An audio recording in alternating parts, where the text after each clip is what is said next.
Hi guys, this is really sad. The arts in general, and the film industry in particular, has been really forgotten by successive governments over the years, be it when it comes to Brexit negotiations or the back and forth with Donald Trump on tariffs.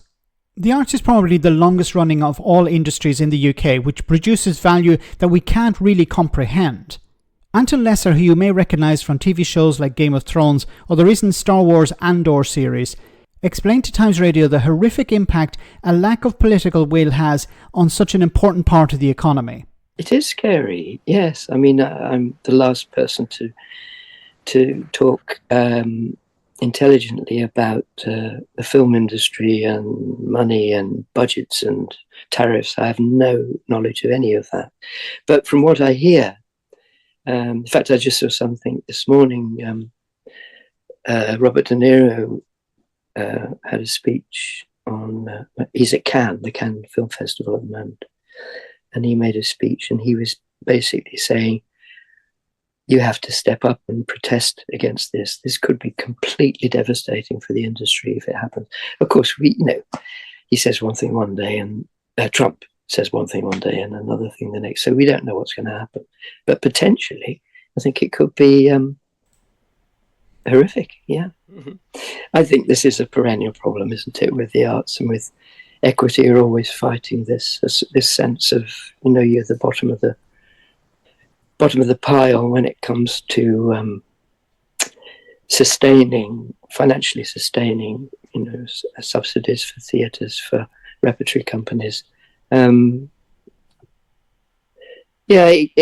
goes on being the lot of the licensed fools that we are, that this job is. It's understandably, it's not a priority. If the money is not there, you don't cut the essential things, you cut the luxurious things. But of course, then you have the difference of opinion about what's luxurious and what's actually really significant. And do we impoverish ourselves culturally, impoverish ourselves as human beings if we don't tell stories? I really don't understand the approach from the government and previous governments. For example, when it came to Brexit, there was more emphasis put on the fishing industry, which is smaller than the lawnmower industry, which is smaller than the Warhammer industry, okay, the little figurines for Warhammer. The fishing industry, so much emphasis placed on that and nothing else, when artists, including actors, musicians, were up in arms over a terrible deal for them. Anton here, who's appeared in Game of Thrones and recently Andor. Game of Thrones produced in Northern Ireland and Andor produced both in London and other parts of England, creating a huge amount of revenue for those respective areas, including tourism. And the government seemed to be disinterested in providing this very important industry with the support it needs.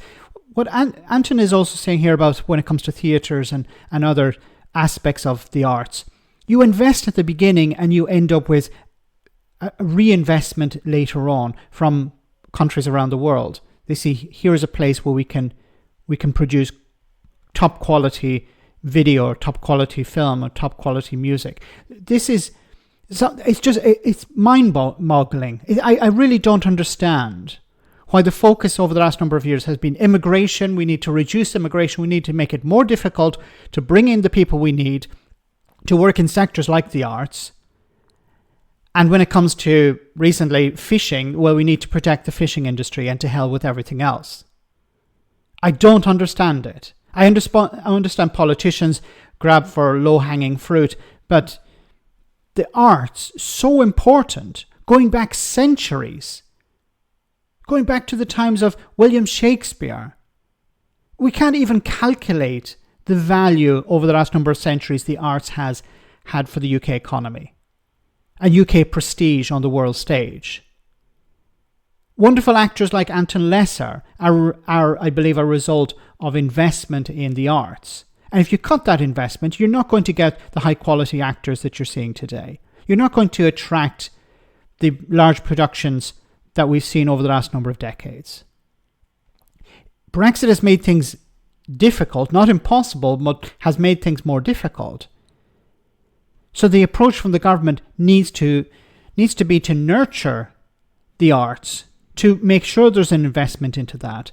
Otherwise, they're going to lose out economically and, as Anton Lesser points out here, culturally. Let me know in the comment section, guys, what you think. As always, your comments are greatly appreciated. Thanks a lot.